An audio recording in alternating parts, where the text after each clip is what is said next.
Astrology एक divine knowledge है, यानी एक दैवी विद्या है।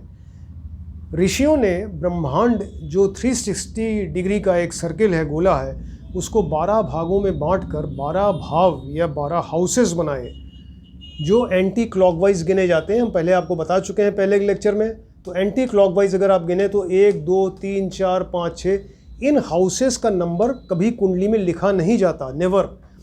ये जो नंबर लिखे हैं ये राशियों के नंबर हैं। इन हाउसेस में जो राशि बैठी हैं उन राशियों के नंबर हैं। तो ब्रह्मांड को उन्होंने 12 राशियों में बांटा और 12 भावों में बांटा, 12 घरों में बांटा। इन भावों से बहुत सारी चीज़ें पता कर सकते हैं हम, या उसको कहते हैं कि वो चीज़ें जो हैं कारकत्व हैं उन भावों की। कारकत्व का मतलब ये है कि वो कुछ चीज़ें ऐसी हैं जो पहले भाव से, कुछ दूसरे भाव से, कुछ तीसरे भाव से आप पता कर सकते हैं, या प्रेडिक्शन के समय उसको आप बता सकते हैं। अब जैसे इसके अलावा जो हमने आपको बताया था कि एक होटल, मान लीजिए सपोज़ एक होटल है जिसमें 12 कमरे हैं, तो उन 12 कमरों के केयर के लिए एक केयर टेकर भी रखा गया। किसी में एक केयर टेकर, किसी में 2, किसी में 3, ऐसे करके केयर टेकर्स भी रखे गए।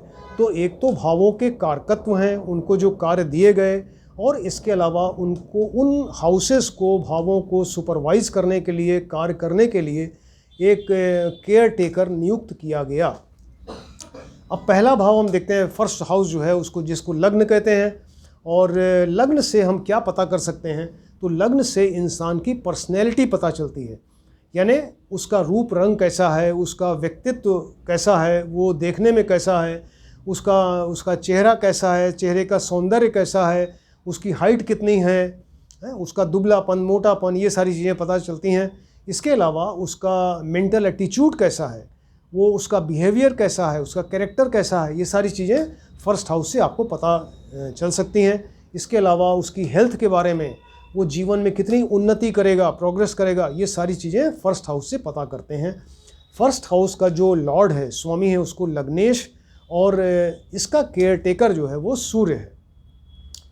सेकंड हाउस में आए तो सेकंड हाउस या द्वितीय घर जो है, इससे व्यक्ति के बैंक बैलेंस पता चलता है कि उसने जो अपने जीवन में अर्न किया या कर रहा है, तो उसके बैंक में कितना वो जमा कर रहा है, उसके एसेट्स क्या क्या हैं, वो उनसे इनका पता चलता है, बैंक बैलेंस। इसके अलावा उसकी फैमिली के बारे में, कुटुंब के बारे में पता चलता है इससे, कि परिवार कैसा है, परिवार से उसके कैसे रिलेशंस हैं, परिवार के साथ रहेगा, दूर जाएगा, ये सारी चीज़ें इससे पता करेंगे।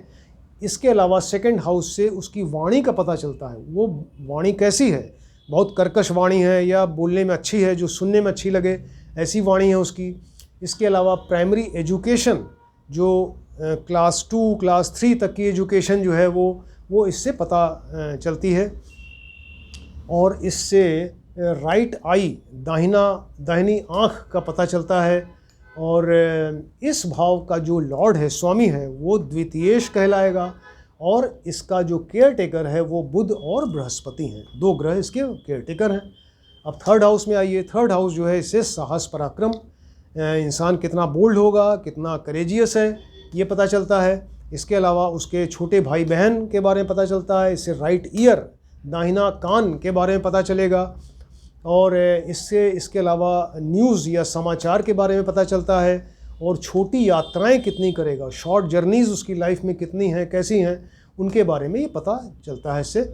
और इसके अलावा इससे आर्म या भुजा, आर्म जो है वो इसके बारे में पता चलता है, उसकी राइटिंग कैसी है, इससे ये भी पता चलता है। इसका लॉर्ड जो है तृतीयेश हुआ, और इसका जो केयर टेकर है वो मंगल और शनि ग्रह हैं। चतुर्थ भाव में आते हैं फोर्थ हाउस। फोर्थ हाउस से मदर के बारे में पता चलता है, और मदर लैंड के बारे, जन्मभूमि के बारे में भी पता चलता है।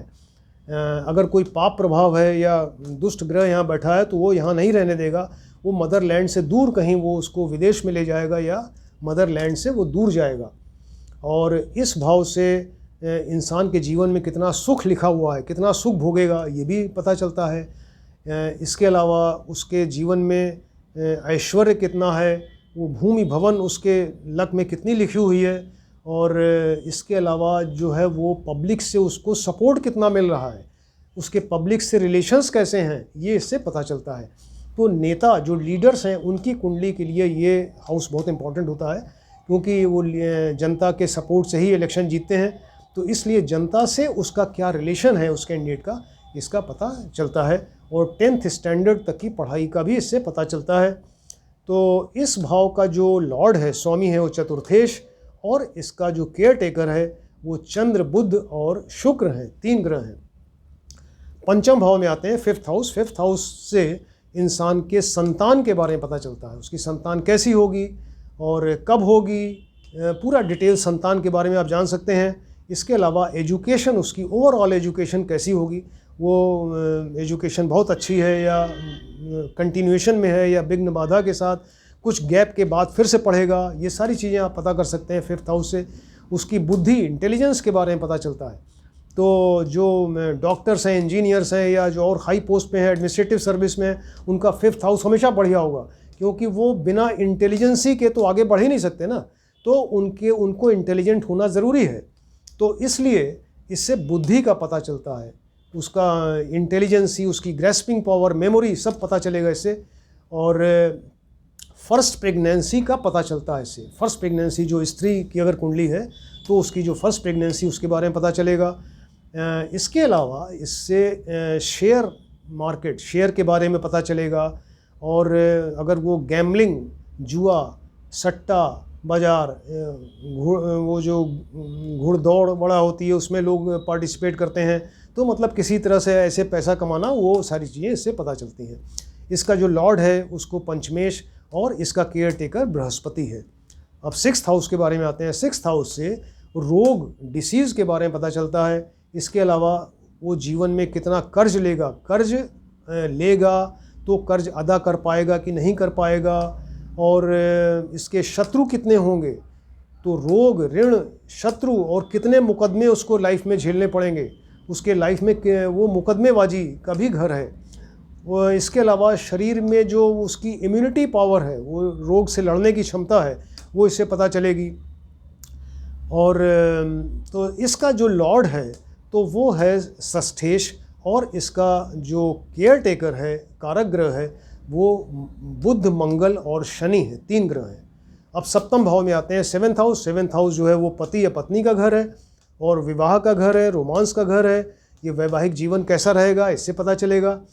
इसके अलावा जो बिज़नेस करते हैं, तो कई बार आपसे पूछेंगे लोग कि हम बिज़नेस करने जा रहे हैं, हम पार्टनरशिप में बिज़नेस करें, अकेले बिज़नेस करें, वो किस तरह से हमारा बिज़नेस सक्सेसफुल होगा। तो पार्टनरशिप के बारे में इससे पता चलता है, वो सक्सेसफुल रहेगा कि नहीं रहेगा। और इसके अलावा मिडिल डिस्टेंस की यात्राएं, यहाँ देखिए शॉर्ट डिस्टेंस की यात्राएं थी, ये मिडिल डिस्टेंस की यात्राओं का पता चलता है। अब इसका जो लॉर्ड है वो सप्तमेश हुआ, और इसका जो केयर टेकर है वो शुक्र हुआ। अब यहाँ पर 8th हाउस में आते हैं। 8th हाउस जो आयु और मृत्यु का घर है, उस कैंडिडेट की आयु कितनी है, एज कितनी इस प्रारब्ध में लेके आया है, कितने वर्ष तक जिएगा, उसकी मृत्यु कैसे होगी, कब होगी, किस तरह से होगी, कहाँ होगी, ये सारी चीज़ें फुल डिटेल्स मृत्यु के बारे में। वो मृत्यु आराम से हो जाएगी या बहुत कष्ट के बाद होगी, सारी चीज़ें आपको पता चलेंगी इससे। इसके अलावा जीवन में तमाम ऑब्स्टेकल्स, जो विघ्न बाधाएं आने वाली हैं, वो सब इससे पता चलेगा। और ये गुप्त स्थान है। गुप्त स्थान का मतलब ये है कि वो जैसे कोई चीज़ सीक्रेट हो, उसके बारे में तंत्र मंत्र विद्या जो जानते हैं वो इससे देखी जाएगी। इसके अलावा गुप्त धन, जो अचानक लोगों को गुप्त धन मिल जाए, गड़ा हुआ धन मिल जाए कहीं से, और या गुप्त अंग जो शरीर के हैं, जो प्राइवेट पार्ट्स हैं, उनके बारे में आप पता कर सकते हैं। प्राइवेट पार्ट्स की बीमारियों के बारे में यहाँ से पता कर सकते हैं। और आपको बताया कि विघ्न बाधाएं तमाम हैं। इसके अलावा एंग्जाइटी, टेंशन, डिप्रेशन, सारी चीज़ें इस हाउस से आप पता कर सकते हैं। और इस हाउस का जो लॉर्ड है उसको अष्टमेश, और इसका जो कारक ग्रह है वो शनि है। अब 9th हाउस में आते हैं। तो 9th हाउस जो है वो फादर के बारे में पता करते हैं इससे। तो फादर के बारे में आपको बताना हो तो 9th हाउस देखना पड़ेगा। वो व्यक्ति धार्मिक है कि नहीं, इससे पता चलेगा।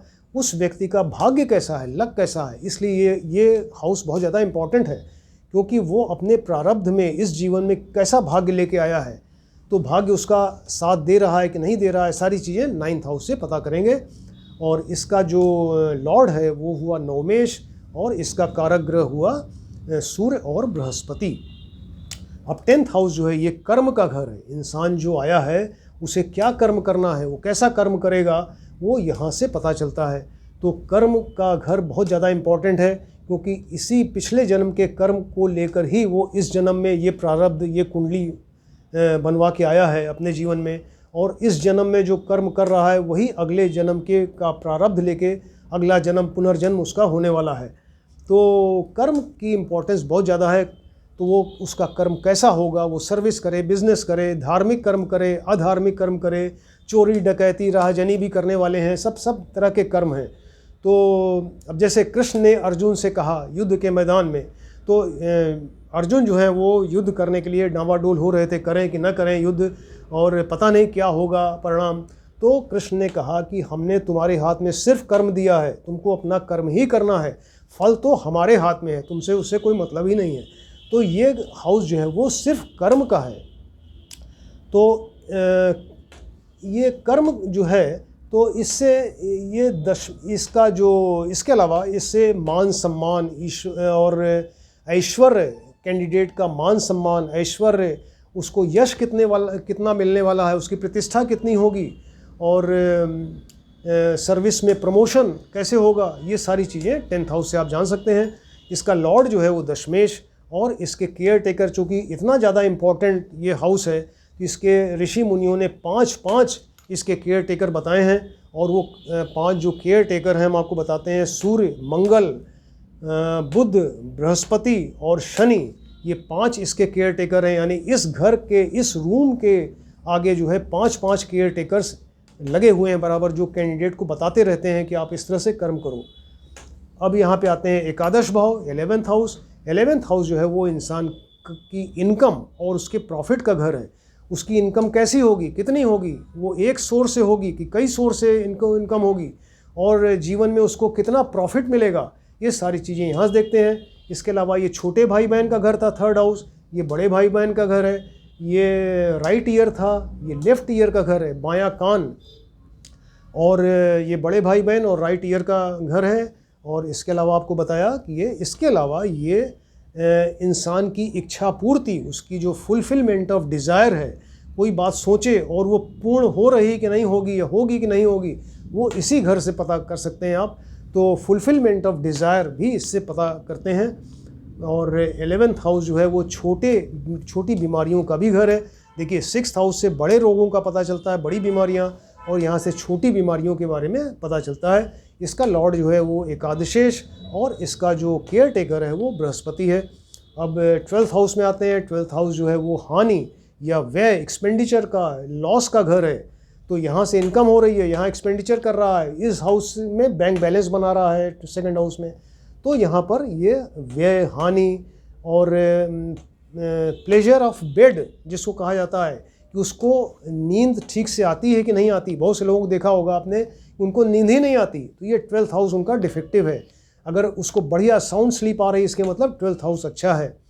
ये इम्प्रिजनमेंट का घर है, यानी जो लोगों को, तमाम लोगों को आपने देखा होगा कैद हो जाती है, वो जेल चले जाते हैं, तो ये इम्प्रिजनमेंट का घर है, इससे पता चलता है। और हॉस्पिटल का घर है, हॉस्पिटल में कितना एक्सपेंडिचर होगा, ये इससे पता आप कर सकते हैं। इसके अलावा विदेश यात्रा, विदेश भ्रमण, समुद्र पार की यात्राएं, बहुत लॉन्ग डिस्टेंस की यात्राएं, विदेश में सेटल हो जाना, ये सारी चीज़ें आप 12th हाउस से देख सकते हैं। इसका लॉर्ड जो है द्वादशेश, और इसका जो केयर टेकर है वो शुक्र और शनि ग्रह है।